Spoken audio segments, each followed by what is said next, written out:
हर खबर पर होगी आपकी पकड़। डाउनलोड कीजिए ABP live app.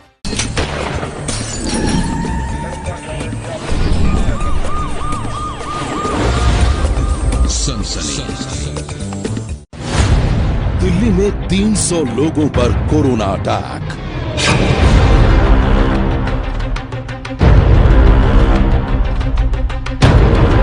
Noida DM पर क्यों बरसे योगी? बकवास मत बंद करो अपना। बकवास कर करके आप लोगों ने माहौल खराब किया है। मजदूरों पर जहरीले केमिकल की बौछार। पीछे घूम जा, आंखें बंद कर लो, जोर से पीछे घूम जा, आंखें बंद कर लो। इसका पूरा असर मुंह से होता है। आंखें बंद कर लो, पीछे घूम जाओ। लॉकडाउन में सिस्टम फेल। कोरोना वायरस के खौफ और लॉकडाउन के बीच देश के अलग अलग शहरों से लापरवाही के कुछ बड़े और चौंकाने वाले मामले सामने आए हैं। लेकिन सनसनी में सबसे पहले हम आपको दिखाते हैं दिल्ली की तस्वीर। जी हां, देश की राजधानी दिल्ली में कोरोना संक्रमण के सबसे बड़े और सबसे डरावने मामले का खुलासा हुआ है। दिल्ली में एक साथ 300 लोगों पर मंडरा रहा है कोरोना के अटैक का खतरा।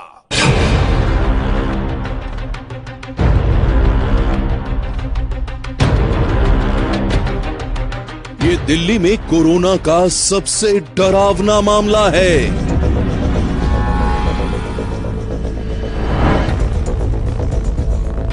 ये दिल्ली में कोरोना संक्रमण का सबसे बड़ा खतरा है।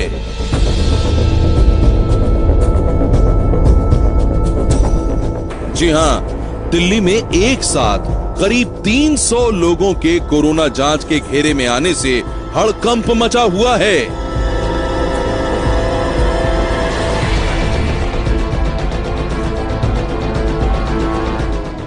ये तस्वीरें दिल्ली के हजरत निजामुद्दीन इलाके की हैं, जहां पुलिस ने एक ऐसे जलसे का खुलासा किया है जिसमें करीब 1400 लोग शामिल हुए थे। दिल्ली में धारा 144 लागू है। इसके बाद भी 1400 लोगों की एक बड़ी जमात एक खास कार्यक्रम में हिस्सा लेने के लिए जुटी थी, जिसमें 300 विदेशी नागरिक भी शामिल थे। और अब इन सब पर कोरोना संक्रमण का खतरा मंडरा रहा है। बात हैरान करने वाली है और डर उससे भी ज्यादा है, क्योंकि दिल्ली में पहली बार 300 लोग एक साथ कोरोना संक्रमण की जांच के घेरे में हैं। आखिर ये लोग कौन हैं और क्यों तमाम कायदे कानून को तोड़कर ये दिल्ली में जलसा कर रहे थे?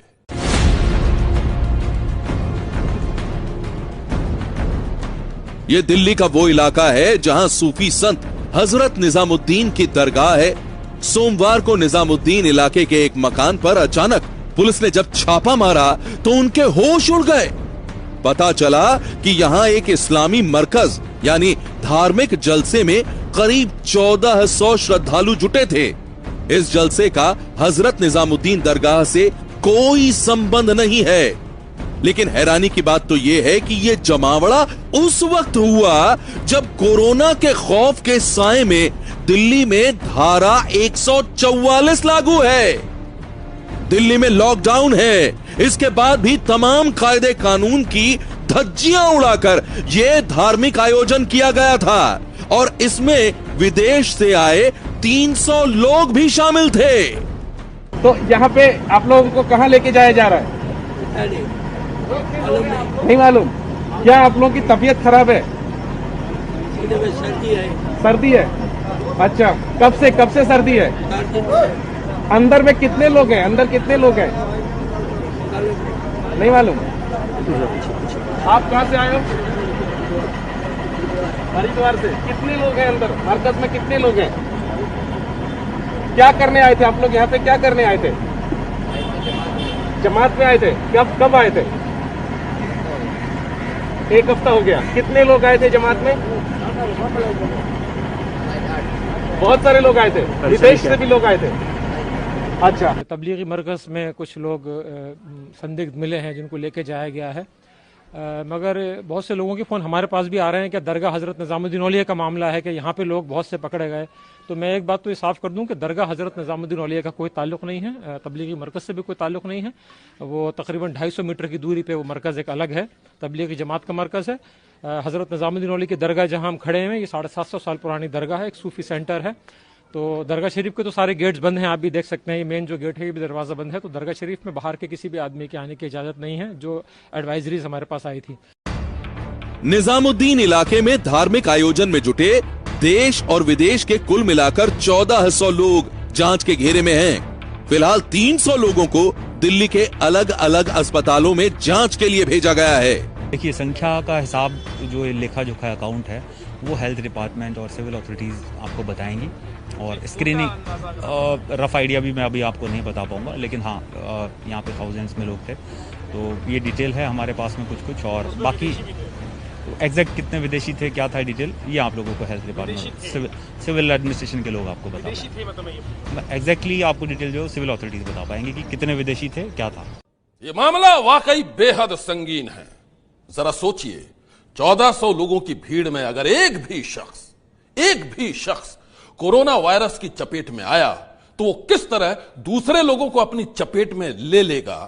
यही नहीं, उन लोगों के संपर्क में आए दूसरे लोग भी कोरोना से संक्रमित हो सकते हैं। फिलहाल जांच जारी है और यह भी साफ नहीं है कि कोरोना संक्रमण की चपेट में कौन है और कौन नहीं। निजामुद्दीन इलाके की घटना ने पुलिस प्रशासन पर भी सवाल खड़े कर दिए हैं कि आखिर किसी को यहां जुटे 1400 लोगों की भीड़ की खबर क्यों नहीं हुई। आखिर वो कौन लोग हैं जिन्होंने लॉकडाउन के बीच निजामुद्दीन इलाके में ये आयोजन करवाया था। ये लापरवाही किसकी थी? इन सवालों के बीच पुलिस ने पूरे इलाके को सील कर दिया है। यही नहीं, निजामुद्दीन इलाके पर ड्रोन कैमरे से भी नजर रखी जा रही है। इसका पर्पस है कि आसपास के जो लोग हैं, वैसे तो हमने सभी को अनाउंसमेंट किया है, बट वो ना आए क्योंकि पतली पतली गलियां हैं, तो ड्रोन से उसको इजीली जो है वो सर्विलांस पे रखा जा सकता है, मूवमेंट को जो है उसमें कैप्चर किया जा सकता है। उस पर्पस से ड्रोन हमने लगाया। लेकिन बड़ी चुनौती सर सामने आ गई है आपके, ये जो मामला सामने आया। अब बिल्कुल चुनौती है, हम लोग इस पर काम कर रहे हैं और हेल्थ डिपार्टमेंट जो है इसमें बहुत अच्छा काम। पुलिस जो है वो मौजूद है मौके पर, ताकि जिस बिल्डिंग में बड़ी संख्या में कोरोना संक्रमण के संदिग्धों के होने की आशंका है उन्हें हटाया जा सके और उन्हें नियत जगह पर यानी अस्पताल में पहुंचाया जा सके। कैमरा पर्सन अजय तिवारी के साथ जैनेंद्र, एबीपी न्यूज, दिल्ली। जानलेवा कोरोना का कहर जारी है। हर रोज कोरोना के मरीजों की तादाद बढ़ती जा रही है और अब नोएडा की एक कंपनी में हुए कोरोना कांड के बाद हर कोई बेहद डर गया है, क्योंकि इसके पीछे भी सामने आई है एक बड़ी लापरवाही।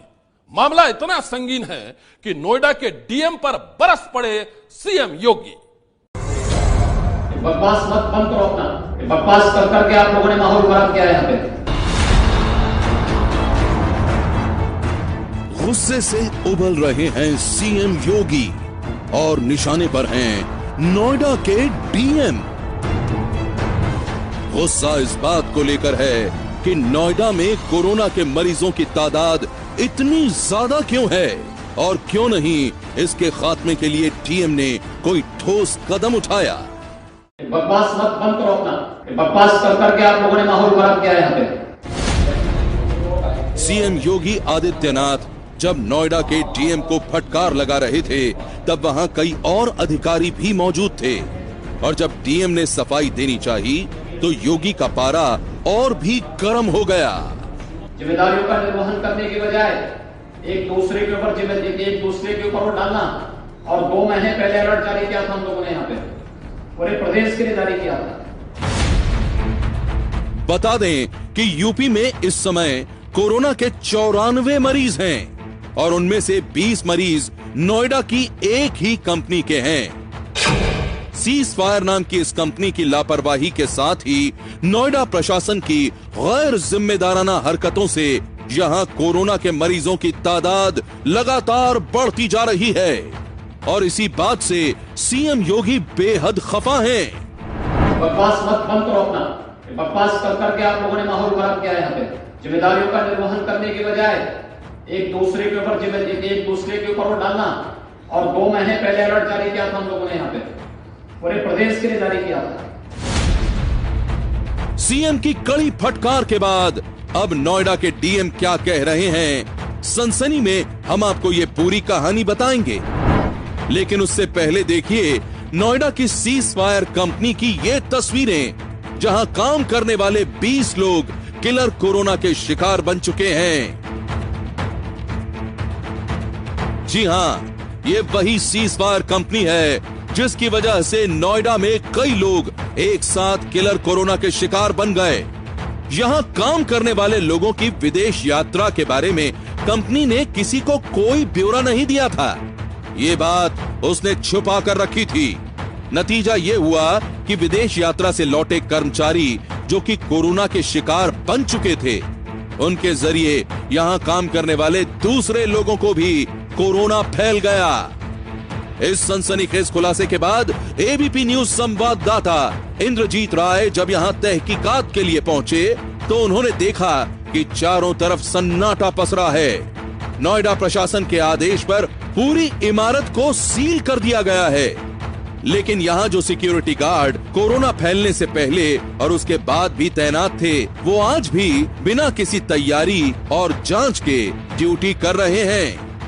सीज फायर कंपनी, जहां पे जिस कंपनी पर आरोप है कि उसने विदेशी यात्रा की जानकारी छुपाई, जिसके चलते बहुत सारे लोग इन्फेक्टेड हुए। तकरीबन 20 केसेस की पुष्टि यहां से हो चुकी है। इसके अलावा बहुत सारे सैंपल हैं जिनके कंफर्मेशन आने बाकी हैं, लेकिन यहां के कर्मचारी या उससे जुड़े बहुत सारे लोगों में सिम्टम्स सामने आए हैं। दूसरी तस्वीर मैं दिखाऊंगा कि इस बिल्डिंग को पूरा बंद कर दिया गया है, लेकिन सिक्योरिटी गार्ड्स जो हैं वो यहां पर हैं। अब सवाल खड़ा होता है कि क्या सिक्योरिटी गार्ड्स को यहां रखना ठीक है, इस बिल्डिंग को सीज क्यों नहीं किया जाता। एबीपी न्यूज संवाददाता इंद्रजीत राय को यहां ड्यूटी पर तैनात गार्ड्स ने जो जानकारी दी, उसकी कहानी तो और भी भयावह है। सुरक्षा गार्डों की माने तो इन्हें ये कहा गया है कि उनकी मेडिकल जांच होगी, लेकिन आज तक डॉक्टरों की कोई भी टीम यहां नहीं पहुंची है। आपका किसी तरह का टेस्ट हुआ या कोई भी सरकारी अस्पताल का आदमी या स्वास्थ्य विभाग का आदमी आपसे बात करने आया? जी नहीं सर, पुलिस वाले आए थे, नाम वाम लिख के गए हैं। उन्होंने आश्वासन दिया कि डॉक्टर टीम पहुंच रही है, लेकिन अभी तक कोई आया नहीं। कब आश्वासन दिया था आपको? आश्वासन हमको परसों दिया गया था। परसों से लेके अभी तक कोई नहीं आया? जी नहीं। आपके कितने गार्ड आप लोग यहाँ रहते हैं? हम लोग टोटल डे नाइट मिला के करीब 6 गार्ड रहते हैं। ना अभी तक किसी ने नहीं पूछा। पुलिसकर्मी आए थे, वो पहुंचे थे, कोई सरकारी महकमे से आया, तो यहाँ पे कोई नहीं आया, मैंने बोल दिया। सुना आपने, जिस सीज फायर कंपनी में काम करने वाले 20 लोग कोरोना का शिकार बन चुके हैं, वहां आज भी मेडिकल टीम नहीं पहुंची है। यही नहीं, यहां ड्यूटी पर तैनात सुरक्षा गार्डों की भी कोई जांच नहीं की गई है। नोएडा प्रशासन की इससे बड़ी लापरवाही और भला क्या हो सकती है। कोरोना एक ऐसी जानलेवा बीमारी है जो एक से दूसरे के संपर्क में आने से फैलती है। जरा सोचिए, सीज फायर कंपनी में काम करने वाले कोरोना के मरीज पता नहीं कितने लोगों के संपर्क में आए होंगे, और अब उनकी वजह से और कितने लोगों को संक्रमण का खतरा होगा। मामले की पड़ताल के लिए एबीपी न्यूज संवाददाता जिम्स पहुंचे, जहां सीज फायर कंपनी के कोरोना मरीजों को इलाज के लिए रखा गया है। यहां मेडिकल डिपार्टमेंट के हेड डॉक्टर सौरभ ने क्या बताया। सीज फायर कर्मचारी के गैर जिम्मेदाराना रवैये की वजह से कई लोग किलर कोरोना के मरीज बन गए हैं और ये संख्या और भी बढ़ सकती है। जी, हमारे पास अब तक 22 मरीज आ चुके हैं, जिसमें कि 3 हम डिस्चार्ज कर चुके हैं, और वर्तमान में अभी हमारे पास 19 मरीज हैं। वो भी काफ़ी सारे मरीज हमारे पास ही हैं, और उसमें से 2 फैमिलीज हमारे साथ हैं, और बाकी के सैंपल गए हुए हैं। तो जैसे ही रिपोर्ट आती है उसके हिसाब से जैसा भी कुछ होगा उस हिसाब से हम आगे निर्णय लेंगे। नोएडा की एक ही कंपनी के 20 लोगों का कोरोना पेशेंट बनने के बाद हेल्थ डिपार्टमेंट कितने लोगों पर नजर रख रहा है, और कितने केस पॉजिटिव आ चुके हैं, इसकी पड़ताल के लिए एबीपी न्यूज की टीम नोएडा के सीएमओ ऑफिस भी पहुंची, जहां किसी ने भी कैमरे पर बात नहीं की, लेकिन यहां मौजूद दस्तावेजों को दिखाया और सीजफायर कंपनी के अधिकारियों और कर्मचारियों से जुड़ी इन्फेक्शन की जानकारी साझा की। हम इस वक्त नोएडा के सीएमओ यानी मुख्य चिकित्सा अधिकारी के दफ्तर के सामने खड़े हैं, इस बात की पड़ताल करने कि आखिर जो सीज फायर कंपनी है उसके लोगों की वजह से कितने लोगों को इन्फेक्शन हुआ। कैमरे पर तो यहाँ किसी ने हमसे बात नहीं की, लेकिन यहाँ के कुछ दस्तावेज और कुछ आंकड़े हमें दिए गए, जिनके मुताबिक पिछले 72 घंटों में गाजियाबाद में मोहन नगर की एक महिला पॉजिटिव निकली है, जो इस कंपनी से जुड़ी हुई थी। दिल्ली में रहने वाला एक 32 साल का युवक जो है वो कोरोना पॉजिटिव निकला है।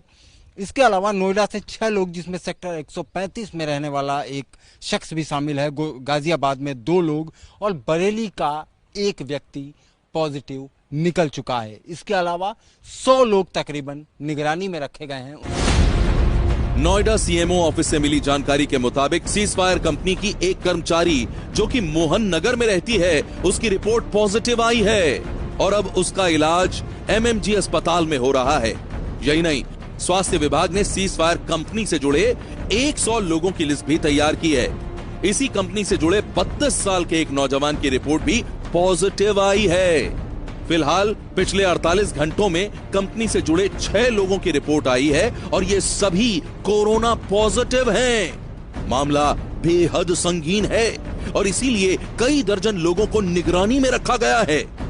इन लोगों में वो लोग भी हैं जिन लोगों में जुकाम और गला खराब होने जैसे लक्षण मिले हैं। जिम्मेदारी तो है ही कहीं ना कहीं। अगर हम इस चीज को पहले डिस्क्लोज कर देते या हमें ये पता होता कि ये मरीज यहाँ पे हैं, मतलब जो बंदा आया है या आप कहीं गए हैं तो वो अगर पॉजिटिव है तो हम उससे डिस्टेंस मेंटेन कर सकते थे, उसका टेस्ट हो सकता था। इलाज आज की डेट में है, आप देख ही रहे हैं, हमारे पास से मरीज छुट्टी होकर वापस जा ही रहे हैं, डिस्चार्ज हो ही रहे हैं। तो अगर वो अलग हो जाता तो बाकी लोगों को इन्फेक्शन नहीं होता शायद। सुना आपने, कोरोना के इन्फेक्शन बम ने कितने लोगों को अस्पताल पहुंचा दिया। इस सनसनीखेज वारदात के बाद नोएडा प्रशासन की नींद टूटी तो आनन फानन में सीज फायर कंपनी के खिलाफ एफआईआर के आदेश दिए गए और जब ये खबर सीएम योगी तक पहुंची तो वो आग बबूला हो गए। नोएडा में एक कंपनी और जिला प्रशासन की लापरवाही पर सीएम योगी ने डीएम को जमकर डांटा। बकवास मत बंद करो अपना, बकवास कर करके आप लोगों ने माहौल खराब किया है। यहाँ पे जिम्मेदारियों का निर्वहन करने की बजाय एक दूसरे के ऊपर एक दूसरे के ऊपर वो डालना, और 2 महीने पहले अलर्ट जारी किया था हम लोगों ने, यहाँ पे पूरे प्रदेश के लिए जारी किया था। सीएम की फटकार सुनने के बाद नोएडा के डीएम बीएन सिंह ने मुख्य सचिव को चिट्ठी लिखकर 3 महीने की छुट्टी मांगी तो यूपी सरकार ने कार्रवाई करते हुए उनका ट्रांसफर कर दिया और अब उनके खिलाफ विभागीय कार्रवाई की भी तैयारी चल रही है। शासन ने जिलाधिकारी गौतम बुद्ध नगर श्री ब्रजेश नारायण सिंह को तत्काल प्रभाव से स्थानांतरित करते हुए उन्हें राजस्व परिषद लखनऊ के साथ संबद्ध किया है और उनके विरुद्ध विभागीय कार्रवाई करने का भी निर्णय लिया है।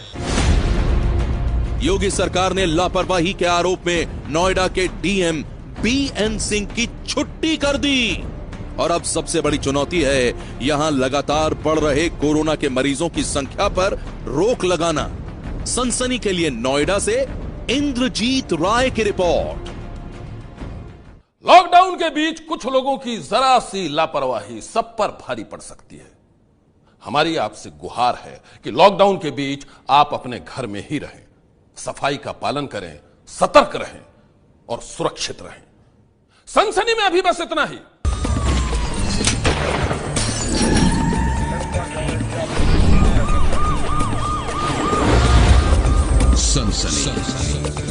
न्यूज चैनल इतिहास की सबसे बड़ी सीरीज प्रधानमंत्री सीरीज 2 शनिवार रात 10 बजे।